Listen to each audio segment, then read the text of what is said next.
अल्लाह जे नाले सां जेको वॾो मेहरबान ऐं रहम कंदड़ आहे।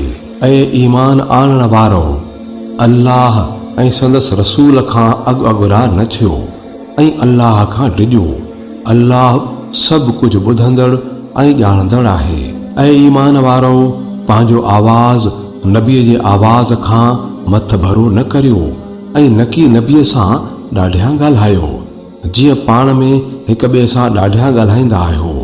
मतां सभु कमाई चट थी वञेव ऐं तव्हांखे ख़बर ई न पवे।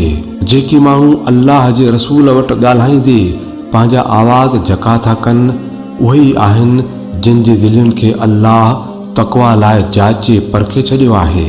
उन्हनि लाइ गुनाहनि जी माफ़ी ऐं तमामु वॾो अजुर आहे। ऐं नबी जेके माण्हू तोखे हुजरनि जे ॿाहिरां सॾीनि था उन्हनि मां अक्सर बेअकुल आहिनि। जेकॾहिं उहे तुंहिंजे ॿाहिरि निकिरी अचण ताईं सब्र कनि हा त इहो उन्हनि लाइ वधीक सुठो हो। अल्लाह बख़्शणहार ऐं वॾी बाज वारो आहे। ऐं ईमान वारो जेकॾहिं को नाफ़रमान तव्हां वटि का ख़बर आणे त उन जी जांच कंदा करियो।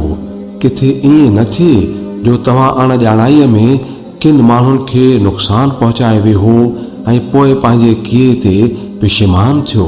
ऐं ॼाणो त तव्हां में अल्लाह जो रसूल मौजूद आहे। जेकॾहिं हू घणनि ई कमनि में तव्हां जे चवण ते हले त ख़ुदि तव्हां ई ॾुखियाईअ में पइजी वेंदो। पर अल्लाह तव्हांखे ईमान जी मोहबत ॾिनी आहे ऐं उनखे तव्हांजे दिलनि लाइ वणंदड़ बणायो अथाई ऐं कुफ्र गुनाह ऐं नाफ़रमानी लाइ तव्हां में नफ़रत विधी अथाई। अहिड़ा ई माण्हू अल्लाह जे फज़ल ऐं नेमत सबबि सिधे रस्ते ते हलंदड़ आहिनि ऐं अल्लाह ॼाणंदड़ ऐं दानाईअ वारो आहे।